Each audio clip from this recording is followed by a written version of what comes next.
Good morning, everybody. Happy Saturday to all of you.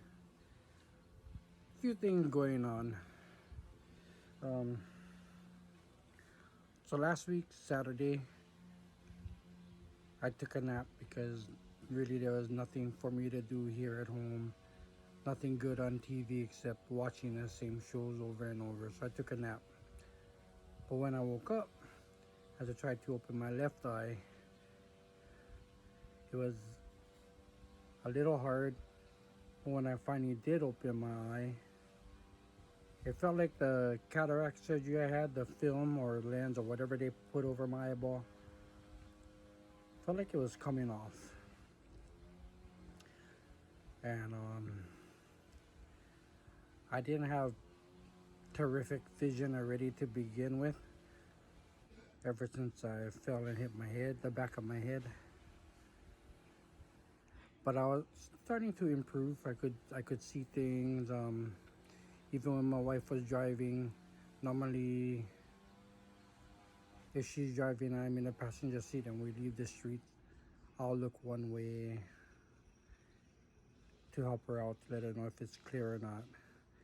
And for a long stretch of time, I couldn't see the cars coming over the hill or the little slope or coming from the other end. And that was kind of difficult.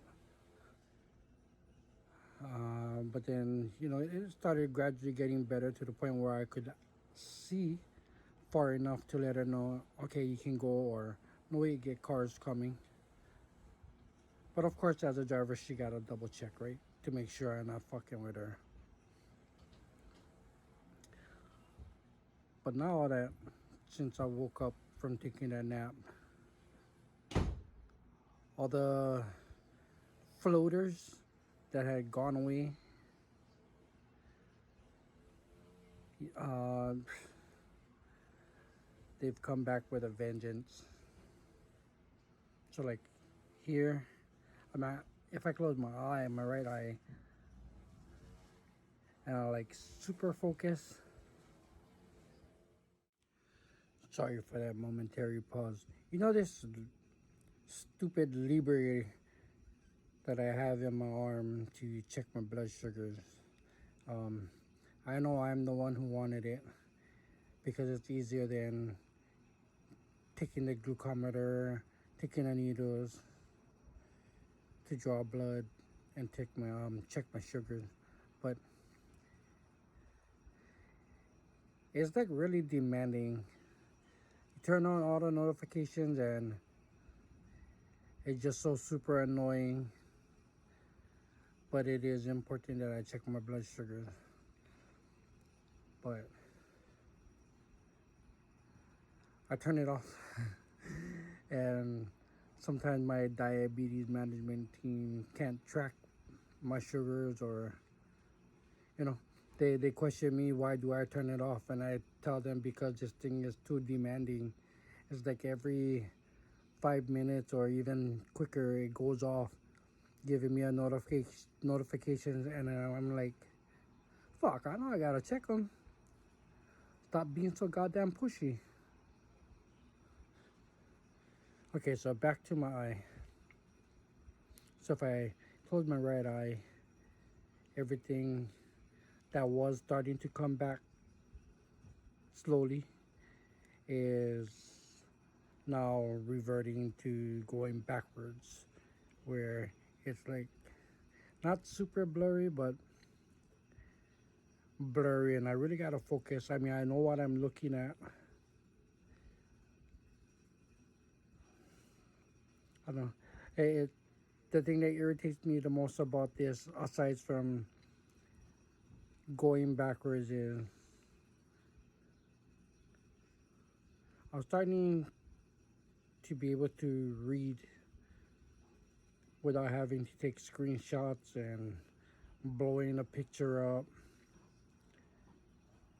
I was able to start reading everybody's posts, um, even my mail. I was starting to slowly be able to read that, and now I cannot again. So next week I go into to do my pre-op for the second round of surgeries, and I found out that the doctor wanted to do the right eye first. And I told them, I'm not having that. I want them to do the left eye because if I only can see things halfway clear here and you're about to take away my vision completely for a little while on the side that can actually see, I'm gonna lose my fucking mind. I'm pretty sure they will come to within admitting me into to like a Kahimo Hollow or state hospital kind of thing. That's how bad it's gonna get. And the doctor that did the cataract surgery agrees that the left eye should get taken care of first, because he looked into my right eye, and yeah, I shouldn't go botching myself and talk good and something bad happened, but excuse me, the my right eye, all the blood that was building up behind it, um, it's not as bad as it was before. So hopefully it can stay that way, because from my understanding, after they do one eye, it'll take about anywhere from 2 to 3 months to heal properly. And on top of that, there's no guarantee that my vision will be 100% back to normal. So that's a real big gamble there. And when I called to talk to the doctor that's going to do the surgery, he was out of office, and the nurse said, well, you got to do the eye that he chooses, and he wants to do the right eye. And I said, no, my surgery, I choose. And if you guys keep fucking with me on this, we're going to cancel the surgery. And she said, oh, but you know, you can lose your vision. I go, fuck, I gonna do that surgery and I still can lose my vision. So who gives a fuck, right? If there's a chance I can lose my vision doing the surgery, why should I even give a shit about if I do the surgery or not? So like, let the right eye be able to see. That way I keep some kind of sanity.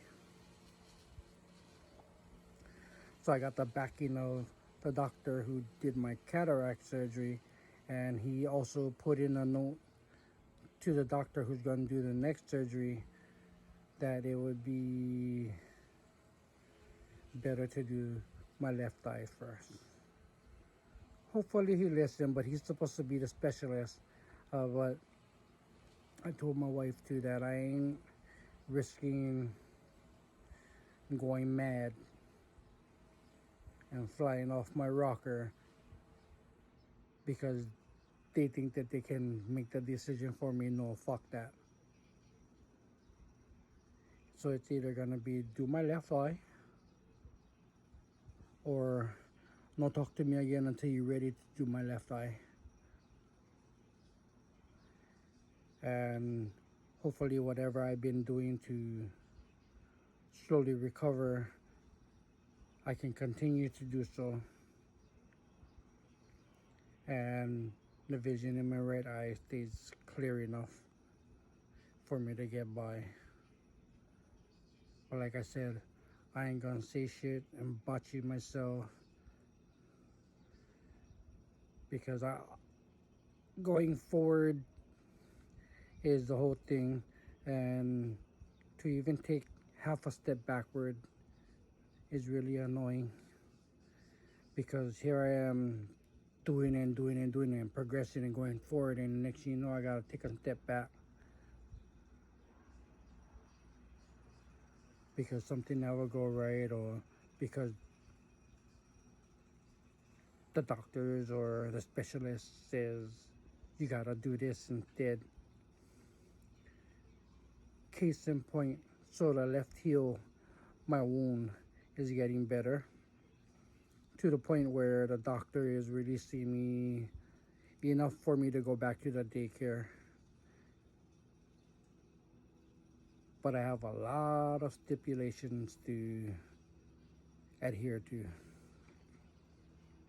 So I cannot stand for too long. And if I do stand for an extra amount of time, I gotta have my boot on. So it's gonna be kind of weird because the floors over there pretty good. I mean, I have no problem with going back to the daycare. They make sure that, you know, like the word says, they care. They make sure that you're doing okay, if your needs are being met, if you need stuff, they'll do it. It's a good place. While I was there, I didn't really associate much with anybody. And I saw pretty much everybody is over there. You got to get the feel of each other before you can just open up and voila. And I was just reaching that point, and then I got taken out because of the infection. Um, and along with going back. So what they didn't want me to be doing is, and they still don't want me to be doing, is sitting down for an X amount of time. So they wasn't gonna let me go back until I told them that, it's okay, because where they sit everybody has their own individual recliner. I mean, you don't own it, but it's not like he's sharing seats with anybody or stuff like that.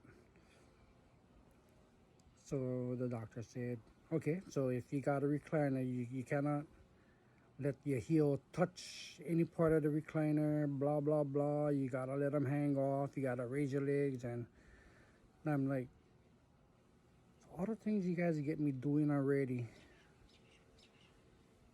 I pretty much know what I gotta do for get better. It's just a matter of me healing up. I'm not Wolverine like anymore, where I can heal quickly. Even with diabetes, they say diabetics takes a long time to heal. Wounds take a long time to heal. And when I first was diagnosed, I was still healing normal, on time. Nothing changed, but as the years go by and you get older and your body starts to really start feeling everything, that's when everything slows down. And that's where I'm at right now. Everything slows down as far as healing, getting better, because it's been a year and I was really looking forward to being completely healed, meaning no walker, everything was all right, and I can go back to my normal everyday life. But along with listening to my wife and taking into consideration how everything's going, I guess for now this is my everyday life.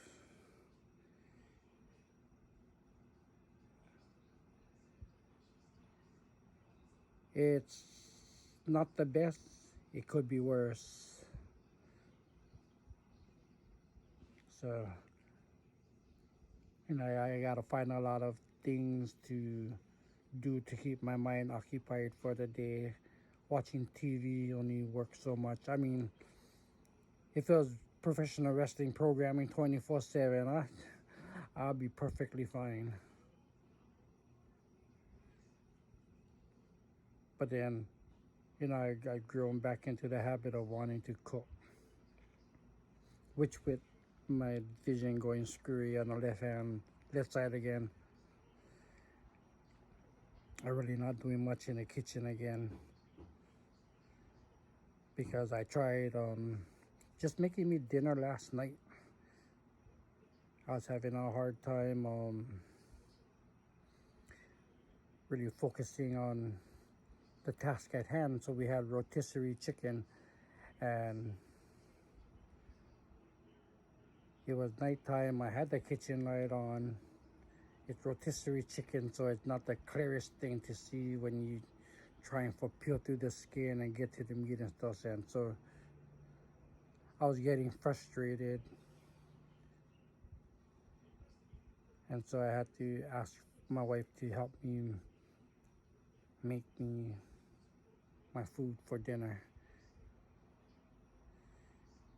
And I was really loving getting back to being able to do shit for myself. And I mean, that's how I was raised.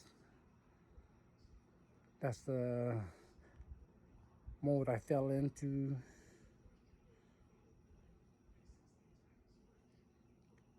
Like, why depend on others if you can do it yourself? And I was just getting back there, and I was loving it. And now my eyes going screw again. I gotta ask when I need help, and that's a massive ego shot, you know. Um, my work as a caregiver kind of prepared me for moments like this, working with clients. Um, they know they can, but sometimes they're really too needy. And that's how I got when I first came back from the nursing home. And it drove my wife crazy. I turned her into a really evil person. I did. But, you know, over time, building up confidence to do it all by myself, getting that little nudge, the kick in the ass to start learning to, do it DIY, do it yourself. Of course, under supervision, and then gradually do it yourself led to no need of supervision. Now I'm back to asking for help to make my own fucking dinner. Really irritating, but nothing I can really do about it. I mean, if I could, I'd dig out my left eyeball and put in a new one. I used to do the things you see them do on TV and hope sometimes it works. Like, so my eyes went screw. I used to like really just keep on hitting my head and trying to shake it loose. And it felt, it looked, and it was stupid to do. I say it was stupid to do because, yeah, you hit yourself a couple times.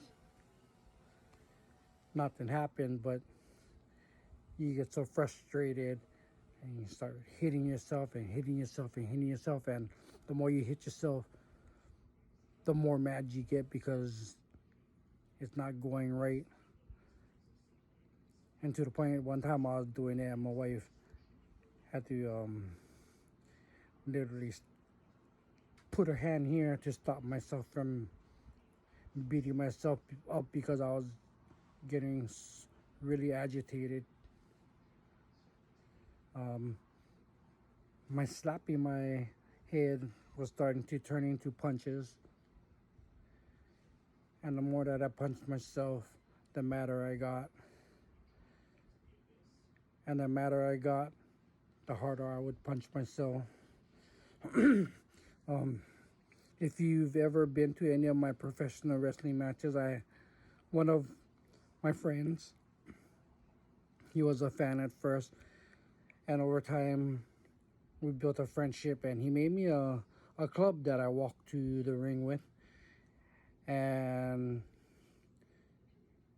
when you in professional wrestling, is if you've got a prop,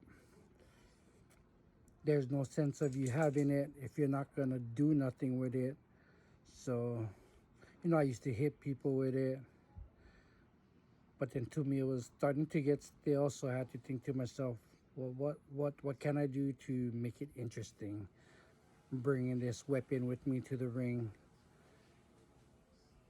because it made a difference. One match I didn't bring it to the ring with me, and people started yelling, "Hey, where your clubs there?" And I'm like,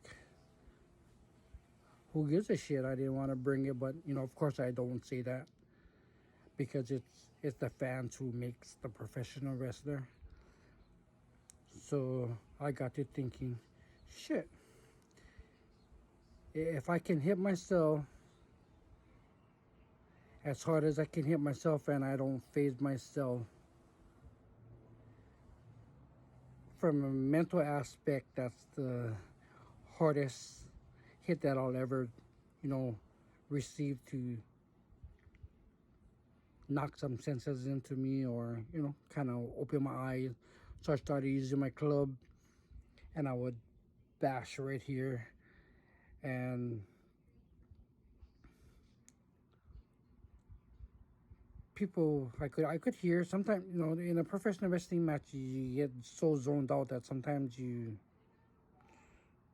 block everybody out, block out the things that are going around you. But on one instant, I hit myself and I smiled because it actually feels good.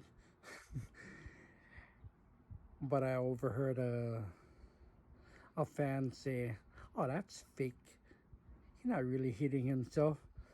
And it really sunk in my head. So I got in that fan's face, her kid, and her husband's face, and I said, "Oh yeah, that's not real.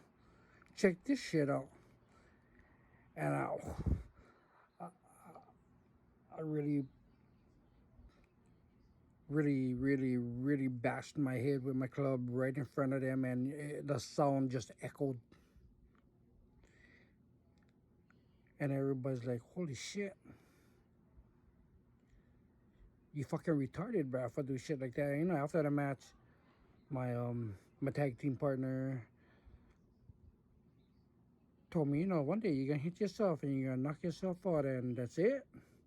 And I'm like, it's a chance I was willing to take. The guys in the back told me I should stop doing that, but I never did. The promoter, after one match, when I was going to the ring and I really bopped myself really really good. I mean, I hit myself hard enough to where when I took a step, I was kind of shaky. And he said, "I know you don't like hear it because that's not your style, but I can put my foot down on this one, and I would really, really advise you to stop doing that." And if I gotta tell you to stop bringing your club to the ring, then that's what I'm gonna do if that's what it takes, because your safety comes first. And I told him, people, for some odd reason, a lot of wrestling fans they live vicariously through their characters, and I was making a connection with the fan because even though I was the guy to hate, sometimes they really didn't hate me. So when they didn't hate me, I had to do shit to make them hate me even worse than they hated me already. And that was one of the things I did. And the whole mental aspect was it starts from when you walk through the curtain to the time you walk back through the curtain.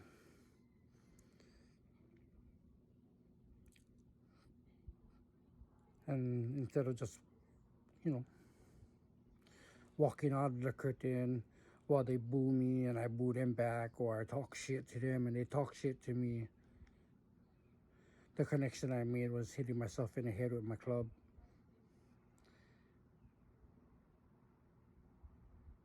And then I stopped.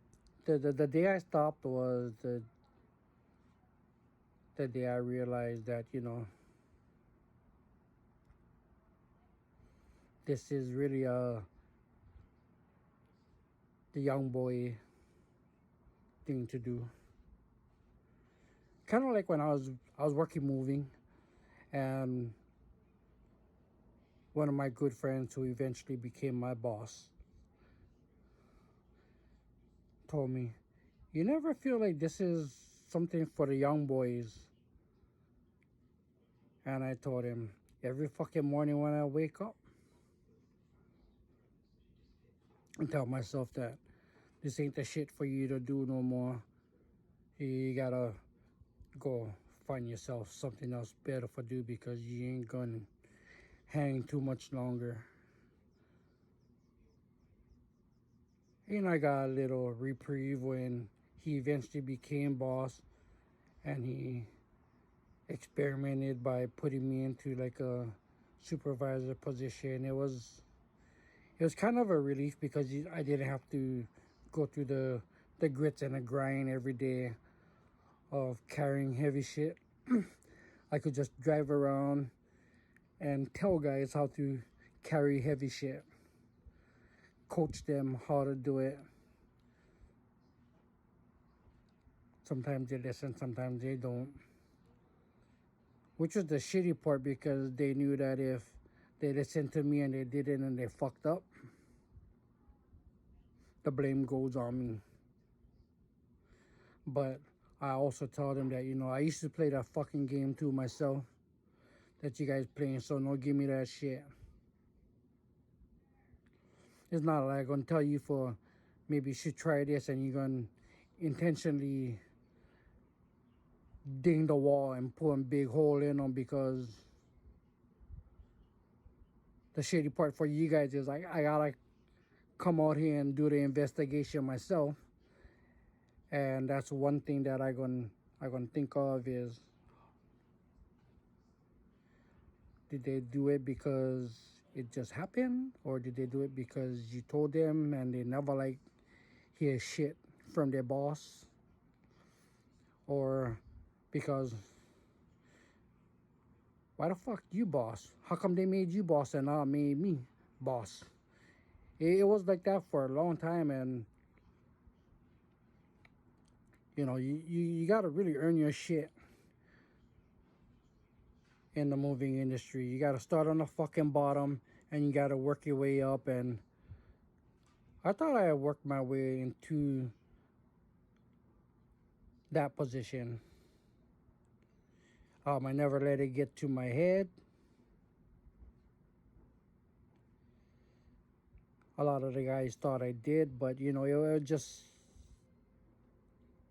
me implementing the things that I was being told to implement. And when the guys did have a problem, I just told them, "Yeah, if you have a problem with me, go talk to the higher ups.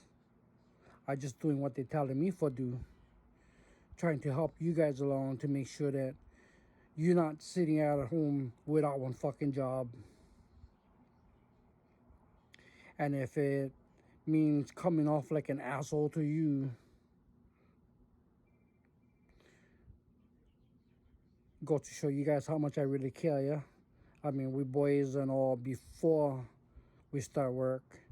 But while we start work, or when we're on the clock, work is work, play is play. My job was to make sure you guys never lose your job, or make sure you guys never cost the company money. Your job was to make your money, sometimes make life for the bosses a living hell."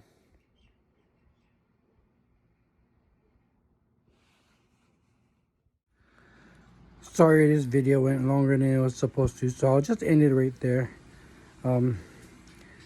As always, enjoy your guys' weekend. Make today better than it was yesterday. And I'll talk to you guys. Bye later. Aloha.